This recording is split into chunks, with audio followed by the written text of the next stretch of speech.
Hello everybody, good evening, welcome to the United Stands. How are we all doing? You know, it's a familiar place to be, picking up the pieces from another Manchester United humiliation, trying to figure out what's best for this club that we love. Many people will say, sack this manager. Many people will blame players. I personally have quite a strong opinion on what I think needs to happen at Manchester United, but I've got absolutely no confidence that it will happen. Look, the big thing for me tonight, having had a few hours, is that I look at Crystal Palace and Sunderland and Bournemouth in the top six, and this is where anybody that tries to portray hope or it's not that bad or things can get better, I want to lead that. You know, I wasn't Jose out for ages. I wasn't Ollie out for ages. I wasn't Ten Hag out for ages. I'm not Amorim out now. But it's Brentford. Like, there is no rock you can uncover or unturn that makes it okay. It's Brentford. It's Brentford with their new manager. It's Brentford without half their team. And it's Brentford that should have beat us 5-1, not 3-1. I mean, we've spent £200 million on our attack. We're Manchester United. These players are internationals. Some of them, you know, Bruno Fernandes, 300 grand a week. Mason Mount, 250 grand a week. Harry Maguire, 180 grand a week. Luke Shaw, 180 grand a week. There's nothing anybody can say to me tonight that makes this any better. And there might be a United player that sees this, or a manager or an employee, and they might go, oh, it's the United Stand being negative. Hold on a minute. It's Brentford. It's 3 losses already. Crystal Palace and Sunderland are in the top 6. You can't spin this one. You can't polish this turd. It is as bad as it is. It's as bad as it gets. And I was doing a watch along for the Liverpool game today, and somebody said, you know, a year ago, you were trying to get Ten Hag not to get sacked, Mark. You were sat on stream saying, if we sack Ten Hag, I think in 12 months we could be in a worse position. You were right. I can't remember saying it. I'm not claiming it. I don't remember saying it. But I will say this. If we sack Ruben Amorim, and I think it's going to have to happen, I don't see a way back anymore. I genuinely don't. I was just talking to Terry, actually. He said, look, we could bring a Southgate in. We could bring, you know, a manager in, and he might get 20% more wins, but we won't be a top 6 team and everyone will be moaning again in 12 months. I don't see a way back. I really, really don't. Multitude of things I want to get through, but I don't know how you lot feel tonight, but yeah, look, I completely agree. You've got to have a discussion about the manager. He's spent. He's done. He ain't going to last. You can see the players down in tools. You got Cunha coming out tonight saying we've got to work harder in training. We've got to win games. Hold on, mate. I know you're new, but I don't give a shit about your comments. Like, I've heard this for 10 years. Like, we're used to this. Like, you beat Chelsea, you lose to Brentford, you beat Man City, you lose to West Brom. I don't want to hear we need to work harder in training and win the next game, because you should have done that this week. That's the problem. I don't want to hear about what you're going to do next week, how you're going to beat Sunderland next week. You should have done that this week. That's Manchester United. That's what should be happening. And that, to me, is the big problem. I think that the trust has been gone for a very long time. And I'm stunned. I'm actually stunned, you know. I'm actually stunned about the mistakes we're making in the way that this football club is being run. Evan Whelan says he's sacking himself, keeps picking favourites. He keeps rotating centre-backs. I cannot see the advantage of it, and it's mind-boggling. I think he's gone. I think he's gone. It's just a case of when. And somebody just said then, are you Amorim out? And I'm like, honestly, my answer tonight is, if I see somebody screaming Amorim out, and I'm sure there's plenty of people doing it, he's got to get sacked tonight, it's time to go. I actually think these people are part of the problem. And you may be part of that problem, and I might be part of that problem. But I don't agree with sack Amorim out, in the sense that you're putting it on the manager, and I don't believe it's on the manager. He might not be good enough. He's not going to last. I agree with that. But it ain't the manager. We've done this so many times. It isn't the manager. We will be back here again in 12 months. I'm telling you now, we will keep being back here. I will preach this as loud as anybody needs to hear it. I am utterly fed up with this football club, and I do not believe in any way you can give a manager this job and they can do well. I don't think there's a manager out there. I don't think it's a manager issue. I'm watching players, some of which will have sacked 4 managers when Amorim goes. I do not believe this is just a change the manager thing. I don't. And that is not, you know, some of you hopefully understand what I'm saying here. I am not saying that Amorim needs to stay. I am not saying that I back Amorim. I think the guy's way over his head. And I think he's sacking himself. What is sad, and I am sad tonight, what is sad is I do not see a solution anymore. I don't see a solution. All these people saying, sack Amorim and give it Xavi. Sack Amorim and get a new manager in. Do it. Do it tonight. Please do it tonight. Do it tonight. Get it out of the way. Let's go. But I don't see it getting any better. I think there is this fantasy of sack the manager. It's the manager. Change the manager. Everything will be okay. It won't be okay. We'll be in more debt. We'll have an even bigger pile of shit of players. The new manager will come in. There will be no patience. There will be no support. There will be no backing. And we will be here maybe 9 months this time. Maybe in about 3 years' time, we'll be sacking a manager after 2 months. I don't see a way back anymore because we need to stick with somebody for the long term, but I don't think this is the guy. So we therefore need to sack him. And then the next guy will get even less time. Ultimately, I go back to something I said a long time ago. And we can't change it. When the Glazers put out there that they wanted to sell the club or an investor, and we all assumed that meant a sale because nobody would be stupid enough to save the Glazers. Dun, dun, dun, dun, Sir Jim Ratcliffe. We were thinking this could be it. This could be the thing that saves Manchester United. And I still stand by that. You can bring Ollie back. You can bring Jose back. You can bring Rangnick back. You can give Zidane the job. You can give Southgate the job. You can give whoever you want the job. You will still have a bunch of players that won't go and an ownership that's not good enough. The only way back for Manchester United is a change of ownership, a removal of the debt, and a relentlessness to spend money on the pitch. And if that doesn't happen, I don't really care who the manager is anymore. And that's where I am tonight. You've got to chase the positives. I don't really see many positives around Manchester United. I'm actually indifferent to what they do with the manager, and that's not supporting the manager. So don't tell me I'm blinded by Amorim and I'm Amorim in. I'm Amorim indifferent. I don't actually care anymore because I just don't think anything will change. So sack the manager. Do it. Do it. Bring the next guy in and let's see how long he lasts because I've got no confidence. No confidence anymore. I'm actually tired of a new manager coming in and going, oh, this is exciting. He plays a 3-4-3. We don't play a 3-4-3. So we're obviously going to go and spend at least £500 million really, really quickly so that we can fast track this project. We didn't fast track this project. We barely got it started. End of that project. You know, Rangnick comes in, one of the most exciting, innovative managers in Germany. You know, basically invented a style of play. Brilliant at youth development and recruitment. Fucked him off after 6 months. Jose Mourinho, one of the greatest managers that's ever been, always wins the title in his first 2 years, except for when he comes to Manchester United.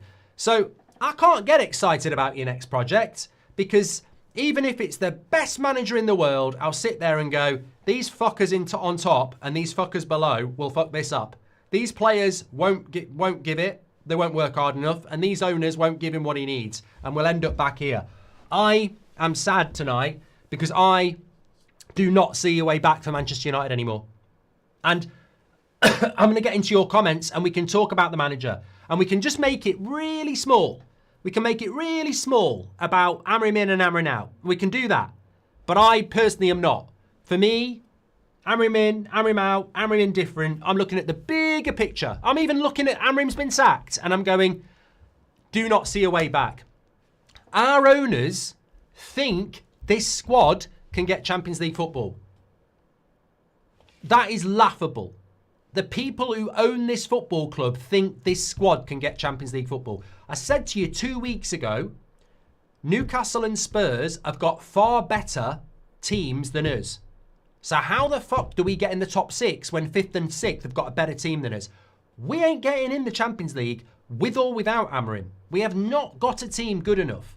Remember, this is a squad that we mock and rile, and we do it every week. We literally sit there going, Bruno Fernandes is a shit midfielder. He's definitely not a midfielder. He's never going to be a midfielder. He's fucking crap in the midfield. He's a shit leader. He doesn't know what he's doing. He's a rubbish midfielder. Do you think he doesn't hear that? Where's the reaction, mate? Where is the reaction? How many times do we say this about players? Delot, Maguire, Shaw, Bruno. All these players, we say they're not good enough. They can't do this, they can't do that. Now, 10 years ago, 20 years ago, a United player would hear that and go, I'll fucking prove this lot wrong. I'll show them who can't play in the midfield. I'll prove them wrong. They don't. They listen to it and go, yeah, whatever, I'm getting paid. You know, there's no reaction. That game today against Brentford, nothing happened. They went down losing very early on. Somebody tell me what minute Brentford scored in. We didn't react. There's no reaction. They don't bloody care. They're not interested. So, you know, maybe we beat Sunderland next week. Well, whoopee-doo. I just never going to stop loving this football club, but I hate what it's become. I absolutely hate what it's become. And I feel sad for Amorim. I do feel sad for Amorim. I really do. I think he scored in the 8th minute. I do feel sad for Amorim. I think he speaks a lot of sense. But as somebody just said before, I'm stunned by some of his decision-making.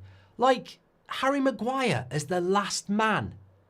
I mean, it literally happened against Man City. He was the last man and he got done. Why would you go to Brentford and have Harry Maguire as your last man? Madness. Bruno Fernandes in the midfield. It doesn't work. What are you doing? I would literally love to be at Carrington having an interview with Ruben Amorim. Play the cameras now. Please don't play Bruno in the midfield. Play him as a 10. Never play him in the midfield. It's never going to work. Stop being so bloody stubborn. Please stop playing him in the midfield. It's never going to work. He'll still do it. He'll still do it. He'll still keep doing it. And it's crazy. It's crazy to me. Some of the decisions he makes are stunning. And I'll go back to what I said at the start of the show. You can't find a way tonight to be positive. And I know United fans who will back the manager to the absolute hill and hope it can get better. And I'm absolutely there with you because I don't think changing a manager changes anything. I think in the long term, we'll just keep getting worse and worse and worse. And it's going to cost us more and more and more. But I can't see a positive tonight. I can't see a positive. They didn't turn up in a Man United shirt again. They couldn't be arsed in a United shirt again. How many times have they done this to Amorim in 12 months? Europa League final, didn't turn up. Multiple games at home, didn't turn up. This season, didn't turn up. They just don't turn up. Like, they don't turn up. And how have we got a CEO, a director of football, and a manager who are trusting in players that literally sacked your predecessors? Like, they literally sacked your predecessors, and you're going, let's stick by these players. It must have been them that were the problem. You know, I find it absolutely crazy. I really, really do. Amorim said to change the idea, you have to change the man. I think it's time to change the man. His decision-making has cost us enough, says Mr. J. Lopez. Look, mate, I'll say this now. I'll say this right now then, because I find the Amorim, it's like, you know, blaming Amorim is like looking at the world through that. There's Amorim, but I can't see everything else. All I can see is Amorim. And there's all this. Get rid of that. And then you look around and go, oh God, oh my God. So I'm not saying you're wrong going for Amorim, but I think you're looking at the problem like that. And it's like this.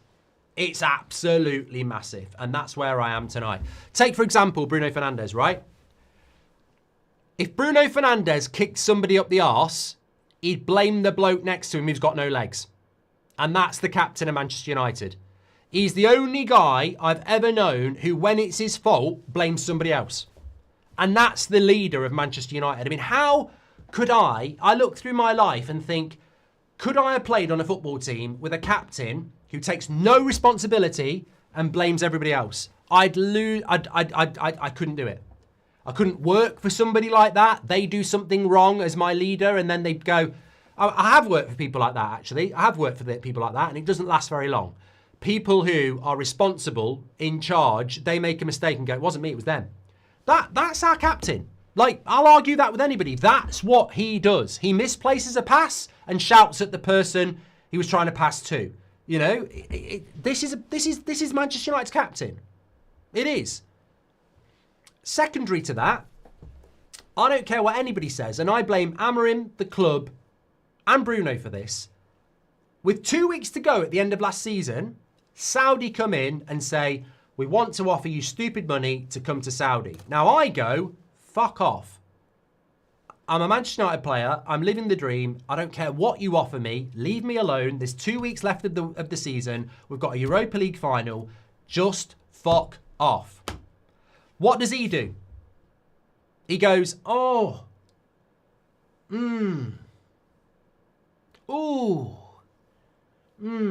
2.5 weeks, he thinks it through, and then he decides, not now.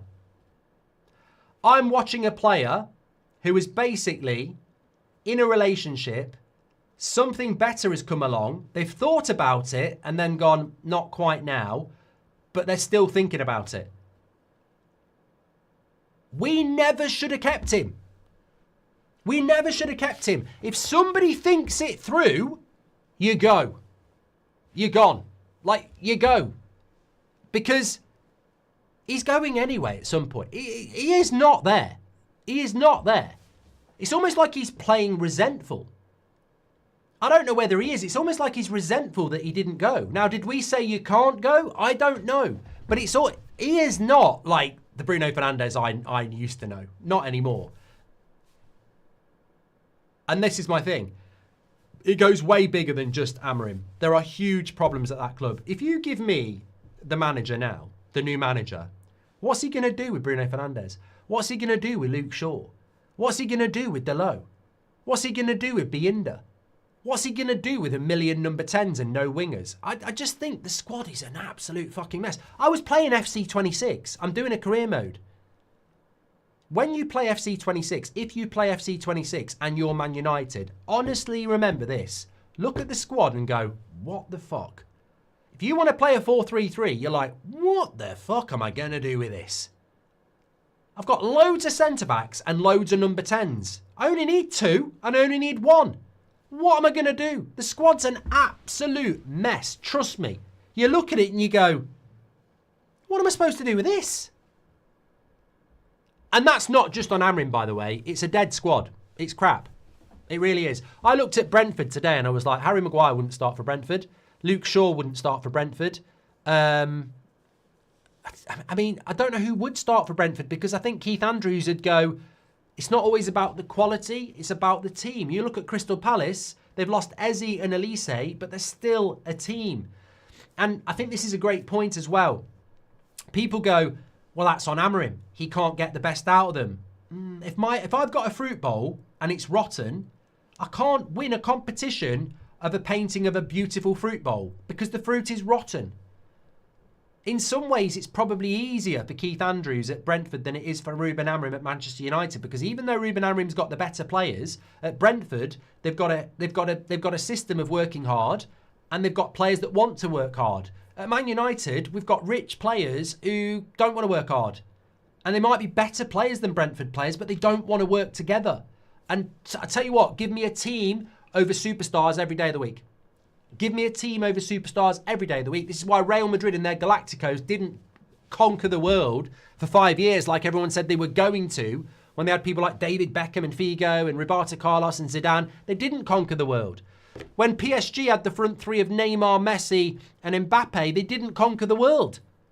They won the Champions League last year because they were a team. We're not a team. We're not a team. I cannot bring myself to watch that game today, but we are not a team. We are a bunch of individuals who look at each other with disdain. There is no trust. There is no passing. There is no rhythm. There is no backing each other up. It is redundant. Manchester United is redundant as a big football club. We are irrelevant. We are no longer a football club that people give a shit about. Other than as the fans. We are redundant and I do not see a change. I'm sorry. Able to give a 2-minute solid summary of the game. I feel was too drunk to know why we conceded in particular. Well, just crap, Patrick. People forget Southgate got Middlesbrough relegated. Bruce, I will tell you this now. if Manchester United decide to give Gareth Southgate their job, I might be one voice singing in the darkness, but I am Southgate out the minute he does his announcement interview. I don't care. We probably will win a few more games, but it won't last. It'll be horrible. The football will be shite. I'm Southgate out from the minute he gets the job. And I'm already Ineos and the Glazers out anyway. So do it. I'm not stressed about it. I'm just saying I'll be Southgate out. He's fucking useless. I hope the fans do something against the Glazers. That, to me, is the only thing that changes anything, and it won't change. So I think our only way back is what Man City had, what Chelsea have had, what Newcastle have had, what Liverpool have had to a certain extent with their new ownership. We need new ownership. We need ownership that wants to make us good on the football pitch. We don't need an ownership that's focused on business.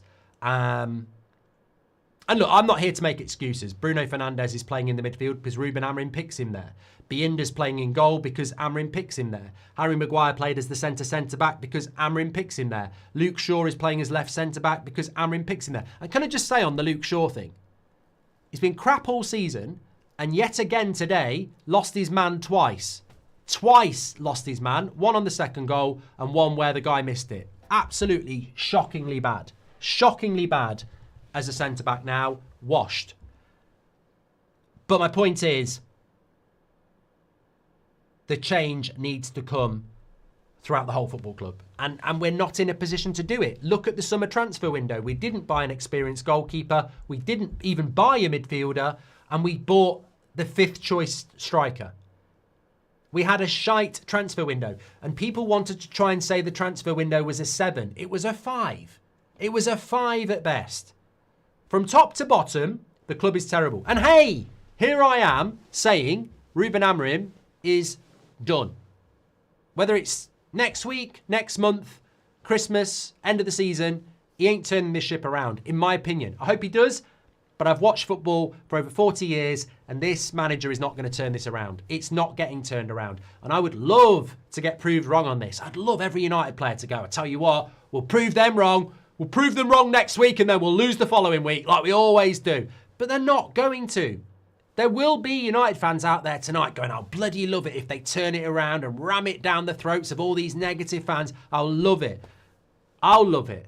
But it won't happen because it's been happening for years. They are what they are. They're incapable. And you can already see in a few short weeks, Cunha, Mbeumo, Sesko, they're all infected by this inability to, they become United players too quick.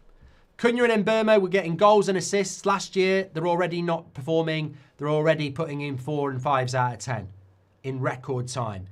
Infected, We tried many managers now, Mark. I think we need to go back to ex-player who understands United, what club it is. Football these days are different, says Faisal. Yeah, but what's the point in going back to an ex-player? Who would that ex-player be? Give the job to Michael Carrick, but give him the same set of players. What's he going to do? Give him a big hug? They might perform for him for a few months and then the going gets tough and they do it again. It's the whole club, mate. You need the owners gone. You need the coaching gone. You need the players gone. It ain't going to happen. They're unwilling to do it. It's always a plaster over a wound that needs stitching up. Open heart surgery. We don't get open heart surgery. What we get is suck on a soother. Amorim can only stay if he starts playing players in their positions and be willing to adapt. Also drop favourites like Bruno, Delo. Trying will help, says Andres. Look, in fairness, maybe his head's not in the game. Manu came on and wasn't very good. Let's not pretend that the players... I don't understand what he's done with Yoro, but it's not like Mount came on and made a massive difference or Manu. Nobody... It's across the whole squad. I know this won't happen, but Fark from Leeds says, Ardy... Seems like football... somebody was saying Glasner from Palace today. And this is what happens when you get this desperation focus on just the manager. Does anybody actually watch football? Glasner operates with 30% possession and counter-attacks. You'd eat him alive. You'd go mad. You'd go absolutely fucking mad. And you think you'd like it because of the results, but you wouldn't.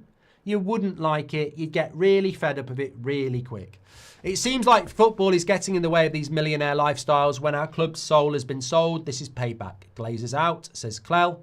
Amorim has to go. He won't change his tactics when it clearly isn't working. Look at Spurs. Last season had an inflexible manager. We're rubbish this season. New adaptable manager and a flying. Liverpool, mate, I will say this to you, Mike. I love your positivity. Some would call it naivety. I would love how blinkered you are. I love it. I love the fact that there are still United fans out there that think if we change the formation, we're going to start getting in the top 4. Well done to you, Mike. I wish I could drink from that cup. It just sounds so positive. So literally, we just need to change the formation, and then Bruno's suddenly going to be really good, and Harry Maguire's going to find 3 yards of pace, and Luke Shaw's going to learn how to tackle, and Delot's going to learn how to pass, and Bienda's going to learn how to save a shot straight at him. Yeah, just change the formation. Everything's going to be okay. The only problem with that is, Mike, is that a year ago, we had a manager that was playing 4-3-3 and we were still fucking shite. So I don't believe that the formation or the system is the problem. That doesn't mean that Amorim and his system or formation is the solution. My statement is you're getting lost through that. You're looking at the manager and going, change it. I don't think it matters what you do. Play 5-3-2, play 3-4-3, play 4-4-2, play 4-3-3, play 4-2-1-2-1. Play whatever you bloody well like. It won't change anything. That's what I'm saying. You're not changing this by changing the manager. And yes, I completely agree. The manager is up a creek without a paddle, a shit creek. But it ain't changing. In my opinion, it is not changing just because of a manager. In a million years, I do not think that's going to work anymore. Man United is superior by name only. It hurts, as Glenn. We're a car without an engine, and the owners just keep changing the driver and paying for new paint, says me. Yeah, look, honestly,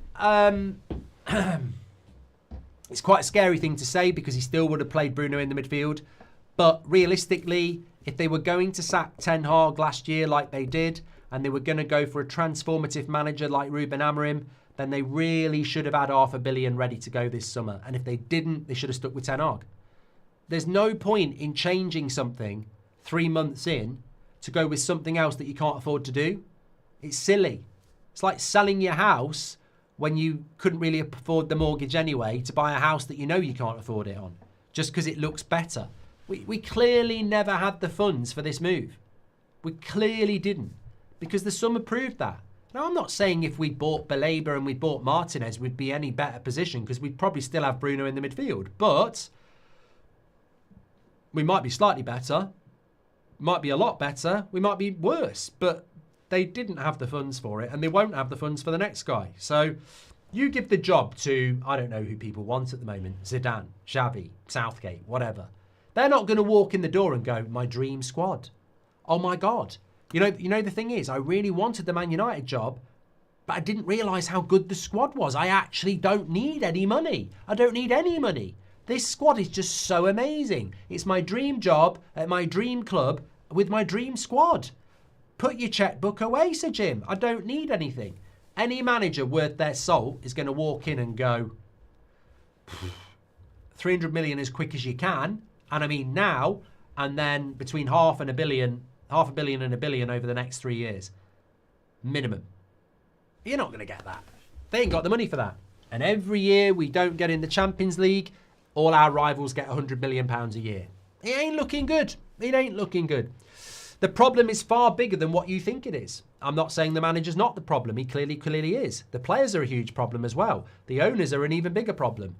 We ain't solving this problem, in my opinion, anymore. I don't. And the funny thing is, after the Brentford game today, I was just sort of sat there going, it's not that I'm accepting this situation, but I know what the situation is. And I think for a few years, post Sir Alex, I always felt there was a way back. I don't see a way back anymore.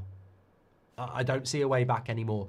The way back that's been sold to us has been proven to be a lie every step of the way. A few months ago, it was Project 28. It was winning the Premier League again in our anniversary. Project 28, 2028. It's been buried like a cat buries a shit. 6 months ago, we were going to have a brand new stadium in 2030. They've not even started it yet. They've got more projects than a bloody government. It's everything they do is a lie. Everything they do is a lie. Problem is we want to be back fast, but there's no quick way back. Our players have not been motivated under 4 different managers. We need to get rid of them and bring in young and hunger and patience to maybe be back in a few years. Yeah, you know what, Kia, as well? The strategy seems to be to buy young players. And you bring young players into a toxic environment and then they learn the environment. If I'm an 18-year-old superstar wonder kid and I start training with the United first team, I'm training with the leadership team. I'm learning from the leadership team. And who is on the leadership team? Players that have sacked 4 managers. Players that are inconsistent and have weak mentalities. Players that can beat Chelsea and lose to Brentford. Players that can beat Man City and lose to bloody Reading, or Grimsby. My leadership team as an 18-year-old wonder kid is a bunch of bottlers who sack managers. And I'm going to learn that very quickly. What do you think you're doing? Trying hard. Can we have a word? Leadership, can we have a word with you, please? Yeah, I've seen your little tricks and your, determination and your stamina. What do you think that's all about? What are you trying to do? You're going to ruin it for all of us here. You played well last week and you played well this week. What the fucking hell do you think you're doing? That's not how it works here. And so I look at it and I go, Man United's strategy seems to be to buy as many young, talented players as we can and then teach them how to not win.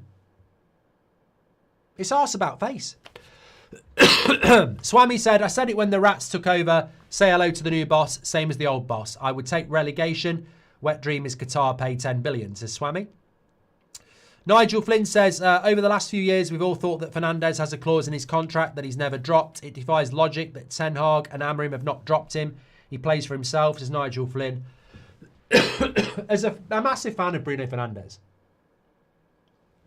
I do not want to individualise it, but I use it as a case in point because we've spent a lot of time talking about the manager, and I think it's also important to remember who the leader of the team is, who the captain of the team is. And I've been very fortunate in my lifetime to see the end of, the back end of Brian Robson's career, Steve Bruce, Roy Keane, people like Paul Hintz, Mark Hughes, Eric Cantona, Nemanja Vidic, Gary Neville, Ryan Giggs. Leaders, leaders, leaders, leaders. And they will lead you. They will lead you. Bruno Fernandes is probably the best leader we have, but that is a complete and utter example of how poor our leadership is. If that's the best captain we've got, well, we've got a very big problem, because it's not even rumours from the training ground or the dressing room that he is a blame shifter. He publicly does it every game. He publicly humiliates and blames his own players every single game. He's a player that needs a captain. He should not be the captain. And I think he works really hard. And I don't think anybody could ever question his, effort to the cause. I think he's been a very, very good player for us. But as a captain, I think it's visibly quite shocking how much he blames people. And as I said, Lenny Yoro hasn't started a game since the Manchester derby where Bruno Fernandes was at fault for the opening goal and publicly blamed it on Yoro. So, I'm not Amorim out at all, but Leeds and Sunderland are better. With Nuno at West Ham, this might turn into a relegation battle, says Ardy. Well, look, it's going to be very interesting because there's this rumour that they won't sack Amorim until November because once he's been here a year, it's cheaper to sack him. So I can't tell you when they're going to sack him. But what the scary thing is, look, as I said in the match reaction, if you lose to Brentford, there's nowhere to hide. It's a reality bite. You lose to Arsenal and you go, we played well. We played well and they came second last year. You lose to Man City and you go, it's at the Etihad. It's straight after the international break and they're a top 4 team. They're a top 4 team. So it's not acceptable, but you have a bit of an excuse. You get smacked up by Brentford and what do you say? And I'm literally thinking, there is no excuse when you lose to Brentford. I can say it as somebody that wants the manager to do well. You can say it as somebody that wants the manager out. Everybody can say it. When you lose to Brentford like that, there is nothing other than a harsh reality. There's nowhere to hide. There isn't. What can you say? Brentford, I tipped them for a relegation battle. They've lost their manager. They've lost half their team. We've just spent £200 million on our attack force. There's nowhere to go unless you lose, unless you play really well and you get scammed. But we didn't. So the reality is, we already know after 6 Premier League games we can lose to anybody, and then it's over. And then it's over, my friends, because the minute you know you can lose any game, the players definitely know. We definitely know. The manager knows. The aura, the hope, the mystique is gone tonight. It's gone. Lose to Man City and Arsenal, you can sort of justify in your head they're a top 4 team. We're not quite ready for that. Lose to Brentford when it could have been 5-1, and you go, okay, Sunderland next week is losable. We might win, but it's definitely losable. Every other game this season is losable. And that's not what this season's meant to be. This season is no Europe, no Carabao Cup now. It's meant to be top 6. It's not top 6. Because you don't finish in the top 6 when you've lost 3 of your first 6. We're on a fast track to mid-table at best. And that ain't good enough. We can't afford not to be in Europe again next year. We can't. He would do more than the 12 million in damage if we wait, says Nico. Well, no, I disagree, Nico. What you're saying is if we don't sack Amorim now, it's going to cost us more in the long run. No, it's not going to cost us more in the long run. The next manager will come in and fail as well, mate. You're acting like if we change the manager, it suddenly gets better. I will argue this with anybody. I do not agree. He's going to have to go, I reckon. But I don't think it's going to get any better. And that's not me saying keep Amorim, he's the guy. You know, you've not been listening if you think that. What I'm saying is this stopped being a manager problem a long time ago. This is a whole of club problem. This ain't getting any better. According to sources, Sir Jim is considering sacking Amorim and coaching the team himself, says Paul. Amorim's face in the final minutes of the match says it all. Oh, mate, I don't even think the last few minutes. I think the whole game. Clueless. And the players. Amorim has made a lot of mistakes. Bruno, Cobby, Binder changing the defence, but sacking Amorim won't change anything. The problem at United is the players and the owners, as always will be. Look, I'm not going to do any I told you so. Rajaf, there was a few people after the second goal that said it wasn't Binder's fault for palming it back into the striker. I just said, I think it was, because I think he's a shit goalkeeper and he will prove me right. And he did on the third goal. He's a crap goalkeeper. He's not good enough. He's not good enough. Maybe he's a Preston goalkeeper. Maybe he's a backup goalkeeper, but he shouldn't be anywhere near a Man United side. He shouldn't even be anywhere near a bad Man United side. But he's not the only one. That team's not good enough. It's not good enough. Regardless of the manager, it's not good enough. So I don't know why he's making those select. I mean, Lemens must be shit. That's what, what have we spent £20 million on Lemens for? Because he must be fucking shit. If he can't play in goal ahead of Binder, he must be rubbish. The players are on silky pyjamas too, says Nigel. It's too much now. Get Glasner in. See, I disagree with that, DV. We were getting 100 million for Bruno. Food for thought or salt in the wounds. How will you feel if Amorim picks the same team against Sunderland? Sanchit, I'll say it right now. We'll probably beat Sunderland next week and people will go, Sunderland are in the top 6. We're back. I don't think it really matters what happens against Sunderland. We might go to Liverpool and not get beat. I don't think it matters. I'm not saying he's going to get sacked tonight or tomorrow. I'm saying it might be a long goodbye, but this ain't getting any better. It's not getting any better. One way or the other, I don't think it's going to get any better. Until I see a pathway to it getting better, and I do not, I don't think it gets better. Chris K, welcome to the Members Club. I think when we sacked Ten Hag and we brought Amorim in, there was genuine excitement. I think when we sacked Ollie and we brought Ten Hag in, there was genuine excitement. I think when Mourinho got the sack and Ollie came in, there was genuine excitement. I don't think there'll be a lot of excitement around the next one. I think people are waking up. I genuinely don't think there'll be a manager that can come in where everyone will go, yeah, this is a great idea. I don't. Are there any good reasons to keep Amorim? Has he done anything good thus far? Credit for selling players goes to Ineos, says Rory. Manager number 9, come on down. The TikTok generation thinking there's a quick fix, says Carter. Amorim out, get Nuno in for the rest of the year. He's at West Ham, mate, Andres.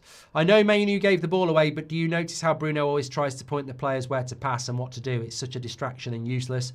First super chat, love you, Mark, says Bruno.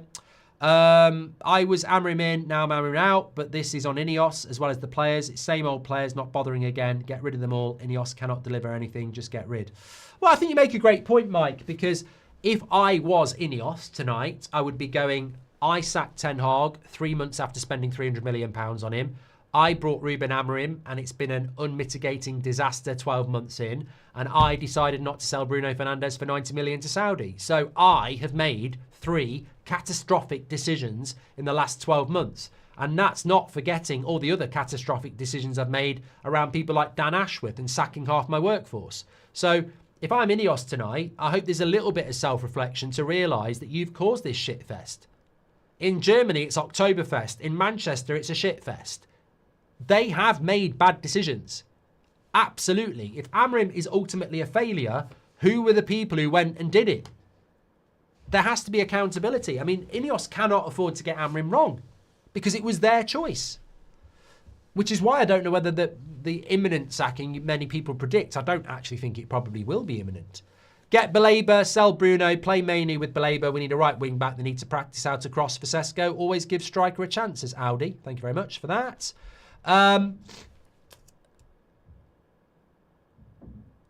There was something... Oh, I thought I'd wrote it down. Okay, I'll come back to that. Mambo says Bruno lost the ball 17 times. Look, I don't want to make this about Bruno Fernandes. Like, I really don't. What I'm talking about Bruno is, 1, we should have sold him in the summer, and we all know that. And 2, he's no captain. That's what I'm saying. We're talking about the manager, but the captain's crap as well. And he's playing out of position. We could talk about multiple players, goalkeepers, defenders. There's loads of Delo. There's loads of players we can talk about. The manager we've spoken about. Owners need to be spoken about. I mean, looking at Man United and think, you know, when I look at Man United and go, it's like looking in the bottom of a rabbit's hutch. There's more than one shit. There's bloody loads of them. And that's the problem with Man United. It's not like, it's not a simple, this is why some people really like the reset button, because that's what United need. I don't think this is fixable. And even if it was fixable, I think you'd have to walk into it with a very definitive, ruthless aggression to do it. I think it's, I don't think it's fixable. So it's great that some people think sell Bruno and everything will be okay. It's great that people think sack the manager and replace him and everything will be okay. But I'm absolutely adamant that it's not that. My prediction is that this season's very, very, very, very quickly approaching to be a write-off. I thought this season was basically going to be, you know, hold your breath, make it through. Next year we'll be back in Europe. I thought this is going to be a one-off year where we were going to be out of Europe. I'm already thinking it's 2. I don't see how European football comes back to Man United next season. I logically don't see it. We can't win the FA Cup and we won't be anywhere near the top 7. So, I mean, financially, that's a killer again, isn't it? So, I just... As I've said before, what if things don't get better? It's great to be optimistic. It's brilliant to be optimistic. We should always be optimistic. We should always fight for things to get better. But we're powerless. If I was in charge or you were in charge, we'd relentlessly go after success and getting back. But we're not in charge. We've got people in charge who make decisions we don't understand, both in team selection, on the pitch, higher than the manager. It's bad decision after bad decision after bad decision. What if it doesn't get better? Because it can't get better, because it won't get better. Do you want examples of things that didn't get better? You know, when the Titanic hit the iceberg, how long did it realise for them to think we're going to sink? They thought the boat was unsinkable. They thought they were sailing along in an unsinkable boat. But it did sink. It did. And I could get a lot more severe about things that people think are going to get better but don't get better. Not everything gets better. There is this belief that things are going to get better. But what if they're not going to get better? What if they're going to get worse? What if Man United ended up being the club that, remember Man United and the Busby Babes and George Best and the Dennis Lawrence and Bobby and the Class of 92 and Sir Alex and Sir Matt Busby, and remember that Man United? Look at them now. Look at them now. They're terrible. They're in the Championship. Why not? Why not? Why can't that happen? If you keep making mistake after mistake after mistake after mistake after mistake, why would it get better? On vibe, on name, we're Manchester United. We finished 15th. We finished 15th last year. Who would have thought that was possible? What if it's not going to get any better? I think the biggest piece of advice, I would say, is start to think it might not get better. Remove your head from your arse and actually contemplate that it could get worse. I remember when Ten Hag came in and I said, we may not have hit the bottom of the barrel. And people often come back and say, remember when you said that? And I was like, yeah, well, I didn't actually think it would get worse. What I was saying is, if you look at the last 6 years, there's been loads of false dawns where it's got worse. So all I'm going to say with Ten Hag is, maybe we haven't hit the bottom of the barrel. And here we are again tonight. And I'm saying, maybe things get worse, not better. Because things have never been as bad as this. And Zero Cool says times change. They only change if you want them to. They only change if you put things in place to make them change. You don't just walk out in the morning and everyone goes, United are great again. United are brilliant again. Everyone can play football. You've got to make it change. And we won't make change happen at this football club. I don't know whether fans can make the change. I think fans at other clubs can make the change, but I don't think fans at Man United can. We have had 20 years of the Glazers and they've been nothing but a poison. Every year they make us worse. And yet we're still labouring under that ownership, thinking things are going to get better. Remember who owns the football club. Remember the percentage of the ownership of the football club. And remember where we started in 2005 and where we are now in 2025. It's a graph and it's going down. It's going down. We are going down. And people think it's suddenly going to spike. And I'd love to know why. I'd love to know why it's going to get better. Because I can't see it tonight. I'm asking you to help me. You help me. Help me. Help me. Help me. Like, help me understand how it's going to get better. I haven't got the answers. What I'm saying is tonight, I think it's going to get worse. Regardless of what we do with the manager, regardless of what we do with the players, I genuinely think it's going to get worse. I do. Tell me the pathway back. I'd love to know. Help me. Help me see. Because this whole, the weather, tomorrow it's going to be sunny and today it's raining. Bullshit. It goes in cycles. Bullshit. It doesn't go in cycles. Liverpool were fucking rubbish. They changed their ownership. They brought Klopp in and everything got better. It ain't changing. Change the goalkeeper, change the midfield. I'm really upset today. I really don't know where they will go next. Great show, Mark. Look, Sap, I am not sat here. I am not sat here, and I hope it's abundantly clear. I am not sat here saying stick with Amorim. At no point have I said that. I'm not Amorim out because I can't be asked to be Amorim out. I can't be asked to say it's on a manager. I can't be asked to start saying sack the manager tonight because I don't believe that's going to solve it. But I'm certainly not here saying this is the guy. I don't think he is the guy. I don't think there is a guy because I don't think there's a manager that can change this football club. A manager doesn't change this problem. In my opinion, a manager doesn't change this problem. I think a manager could come in and utilise these players in a way they want to play. 4-3-3, counter-attack, selfish, bloody moments football. But that's not sustainable either. We've tried that. We want to be in the top 4. I don't see that happening. I really don't. Honestly, would and could relegation be a saving grace? Could that finally... We're never going to get relegated, Jack.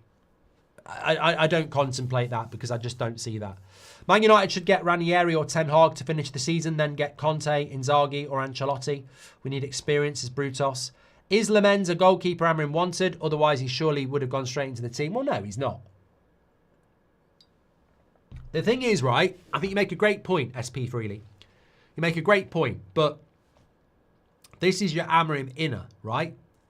Nobody can say to me, he didn't get midfielder. He didn't get the goalkeeper he wanted. He didn't get the striker he wanted. He's still playing Bruno in the midfield. He's still using Harry Maguire as his last man. I listened to what he said after the game today, and he said that the annoying thing is, all week we knew they were going to counter-attack us and hit long balls.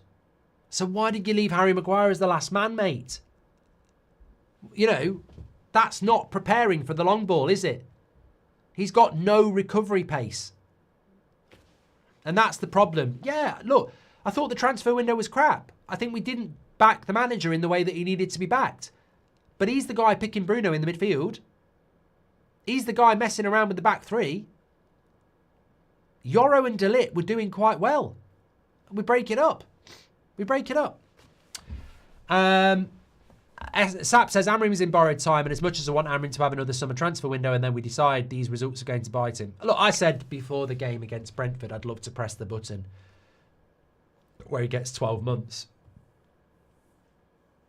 I don't know whether I'd press it tonight. I don't know whether... but then again, why would I not press it? Because I don't actually think it gets any better. The button I want to press is the reset button. The only button I want to press is the ownership gone. That's sort of where I am now. I always was there, but that's the only thing that I think changes the football club. I think we can do what they like with the manager. I think they can do what they like in the transfer window. I don't think it will change. I think the only change that changes this football club is the one at the top. I don't know how we get to that. People talk about ex-players. I think there needs to be... I think the time is now for that. I don't think it will happen, but I think the time is now. If I was trying to take over Man United, the time is now. This team's not going to get any better this season, and it's a long season. They're not going to be in Europe next season. So the time is now. If there's anybody out there that thinks they can usurp the Glazers and Sir Jim Ratcliffe, the time is now. Build a fucking consortium. Build a momentum. It's like a general election. There's an opportunity there, but no one will bloody do it. But now is the time. The club's on its arse. It's not going to get any better. We need a change of ownership. We're not going to get one, but the time is now. It's right now. Where's this bloody new stadium? That's not coming for years. That's not going to help us. The time is now, but it's not going to happen. But the only thing that would get me excited about United at the moment would be a change of ownership with new owners coming in who have the finances to actually fund this rebuild. And that's what would make me excited, but it's not going to happen. Next manager needs all of his staff, not just three, says Macattack. Amorim wrong formation is the least terrible thing about him. Lineup, subs, leadership, all wrong, says Shahin. Is Amorim actually not aware he's self-imploding? He seems intelligent. Surely formation aside, he sees what we see. Sound Dog, as I said on the match reaction, Amorim might have checked out. He's an intelligent guy, like you say. He might have realised this is not going to work. And actually, if you pick a... Look, if you know it's not going to work, right? And you've checked out, what do? You start picking youngsters to try and build something when you've already checked out, or do you just go pick the experienced players? If they fuck up, at least they get a load of shit as well. They're the experienced players. I can't be criticised for that. I think he's checked out. I do. I don't think he believes in his own project. Stephen Campbell, thanks for your super chat. It's not over till the fat lady sings. Oh, wait, and a beast woman just rang my doorbell. Says Sean. Is Farioli the upgrade turned Ajax from disaster to contenders, now unbeaten at Porto? Young, proven, adaptable coach, says Joe. But is he any difference to Amorim? Would you take Xabi as an Amorim replacement, says Gary? I'd take Xabi over Southgate. Not fact. Look, mate, I will back the next manager as long as it's not Southgate, but I think we will sack him within the next 18 months. That's all I'm saying. I'm not going to sit there and say Xabi out. I'll say it about Southgate because I think he's fucking useless. But I don't think it will work under any manager because I don't think that's the problem. Not fact is the results are bad because Ineos brought him in and failed to back him properly with the right players for his system, which leads to fans blaming the manager. Look who's really to blame, says Daniel. Mate, I completely agree with you. But let's not forget, his results are shit. They're not even okay. They're shit. They're really shit. And it's a horrific situation. It is. And I don't even blame the manager. He's part of the problem, but I'm not looking at it and going, Amorim. The whole thing is shit. The whole football club is shit. Like, why did we sack half our workforce? How has this helped us out? Got loads of injuries again. How has that not changed? The summer transfer window was not very good. There's nothing positive about Man United. Give me 5 positives about Manchester United now. Give me 5 positives. You won't. You'll struggle. You really, really will. Genuine positives about Manchester United. Carrington looks nice. Look, Mark, when the sack does come, I pray we see in that statement where the owners admit they failed him, says Jason. Maybe they'll stick by him. Maybe the one time they stick by a manager, it'll be the wrong one to stick with. Maybe it'll be the right decision. I don't know. I can't read the future, Jason, but you do make a good point. Cheer up, Mark, says Mason. I'm not in a bad mood, mate. You know, having the opportunity to speak to you lot in a, you know, pragmatic and honest way is important. It's the acceptance of the reality that's sad. I just choose not to do a whole hour going, Amrima, Amrima, Amrima, Amrima, because I think that's just basic. I think we're better than that.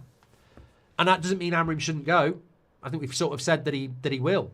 But the problems run far deeper than that. I can see Southgate as interim, says Ryan. This club went 27 years between winning titles under this regime. I can see that being eclipsed now. The club name is still big, but that's it, says Jim.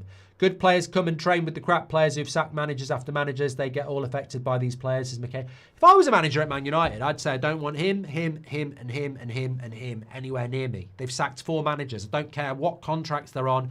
Get fucking rid of them. How can a new manager embrace players that have sacked 3 or 4 managers? It defies logic. You can't trust them. Look, I'm not naming the names, you know who they are. But if I'm a new manager and they're all there, I'm like, I can't trust you, and you. So the last thing I'm doing is going to wipe their arse and play them every bloody minute. Make United stand FC. Man United is finished, says Squash. Lel Media, thank you very much for your super chat. Mark, Bruno is our Lacazette. Last domino that has to fall for success to come. United ruins managerial careers. Who would even want to come here now, says Andrew. There'll always be people who want to come. Southgate would bloody love to come. Southgate would love to come, says Jacob. Unfair to group Mbeumo with Cunha. Cunha non-existence is simply red. We have 1 6 and maybe 1 wing back. The system can't work. We'd be fine in a 4-3-3. These are facts. The squad fits it. Amorim is gone, says Nelson. I don't. It's not about the formation though, Nelson, and it doesn't fit it. I play a 4-3-3 on FC 26. Trust me, it doesn't suit it. Yoro and De Ligt as your centre backs are good. I don't rate our right backs. Left backs are inexperienced. Midfield 3. We've got loads of number 10, so you could play Cunha, Mainu, Agate, but I still don't think Agate and Mainu are proven. Wingers, Mbeumo on the right. Who's going to play off the left? Striker Sesko. So it's not. It doesn't fit it. And also, if Mbeumo gets injured, okay, Ahmad goes on the right. What if the left wingers... Well, who is my left winger? And what if he gets injured? It's not. Enrique's gifted us 5 memberships. With Thomas Frank, we get top 5. We don't. Class of 99, in my opinion, because it's not just a manager issue. Another issue that the players not performing is that they know they will be picked every week. Amorim does not show the authority. Players don't fear him, says John Jonathan. You know, when Xerxes came on today, I was like, oh, fucking hell, I forgot he plays for Man United. I mean, that's just a random thought. But when he came on, I was like, oh, fucking hell, I forgot about him. What pisses me off the most is that these guys play only 1 game a week and are still not... Oh, the intensity was abysmal, Jacob. Absolutely abysmal. Whilst I agree the problem is much bigger than Amorim, as fans we go for the quick fix. Screaming sack the player, sack the board is out of our hands. Sadly, it's a never-ending managerial cycle. Look, the scary reality with sacking Ruben Amorim is that he came in as this big superstar manager under Ineos, and if he's sacked in 12 months, the way the human brain works is you can sack a manager after 12 months, which means if you can sack a manager after 12 months, you can be manager out after 6, which means the next manager has got 6 months before people will start saying Amorim, new manager out. And this is the thing, it's getting shorter and shorter when it needs to get longer and longer. And I'm not saying that Amorim needs long. Maybe he's not the guy. But the gap gets smaller and smaller. It's worrying. The cycle continues. I think we need Big Sam, says Sean. I think the ownership doesn't really care how well or poorly Man United do as long as they have commercial value and the media keeps talking about them. Brings the shares in the stock market. You don't see this in Tampa Bay, says the record. CP Fitness says, I want the manager to stay and I want all players and the owners out. Mate, I tell you what, if I could press a button, if this is the only button I could press, you wouldn't be able to press it quicker than me. Press the button, owners, players, manager, gone. Bang! And that's not because I don't like all the players or I don't like the manager, but it's because the owners would be gone. There's no button I wouldn't press if owners out are in it. Bang. Whoever my favourite player is. Okay, you can get rid of the Glazers and Ineos, but you've got to get rid of De Ligt and Yoro and Burmo and Cunha. Bang. It's worth it. I don't want to get rid of those players, but you just said I can get rid of the owners. Bang. Yeah, stop the United stand, but you get rid of the owners. Bang. See you later. It's been great, 10 years. Bang. I hit that button every time. I hit that button. That's the button I want to press. And if that means getting rid of Amorim, getting rid of the players, you know, building a new stadium, bang. I don't want a new Old Trafford. I want this one. Get rid of the owners, you get a new stadium as well. Bang. Yeah, doing it. Relegation might shift the owners, says Luke. Look, they're gonna start to feel the pinch financially. They will feel the pinch. Bruno does not trust his teammates and wants to be the one to do everything. Manager needs guts. Bruno runs the team. Sunday League 10 mentality, says Hassan. I know we've been poor with other managers, but I think the board were wrong hiring a manager who plays this formation, and I hate it, says Dazzo. And do you think the owners influences Amorim to pick Bruno, says Kay? I don't know. What I do know is that there's 2 or 3 things that have gone on in the club that are not public, that are bad, but I don't know what they are. Amorim alluded to them a couple of weeks ago. Baz says, I was at work and I missed the game. Absolutely ruined my mood. Why do I let Man United dictate my mood? Sorry. It's got to go. Amorim played Bruno out of position and leaving Maino on the bench again today. Suicide. I honestly think he wants to get fired, says Martin. I sort of agree with you. I'd rather have the plague than Southgate, says Mike. Thank you very much. It's concerning he doesn't know he's starting 11, says Maliki. Look, I think that I said it against Chelsea last week. There was echoes of Ten Hag against Villa, where he played all his experienced players to try and get a result. He's already in that mode where he's picking experienced players to try and survive. Amorim's already in survival mode. Do the math. Doesn't mean he's gone tomorrow or he's gone in the international break, but he's already in survival mode. And you know it. If you're a United fan, you know it. We've seen it. We've seen survival mode. We've seen it with all our managers, and we know what happens in survival mode. They don't survive. If Leben starts next week, would ruin his career, says Cormac. Neil Warnock as manager, says Grave. Given the results, and if Amorim's still here at Christmas, do you think the club will give him any players in the window, says Mojo? It's hard to see Amorim making it to Christmas.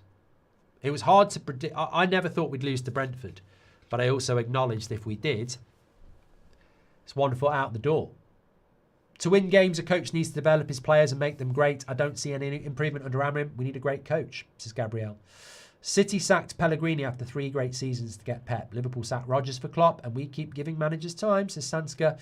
I think the only changeable thing is the manager. Yeah, you're right, Shaheen. That's why the manager gets changed at Man United, because it's the only thing that can change. They won't remove players because they're expensive to remove, and they won't remove themselves, so it'll always be the manager.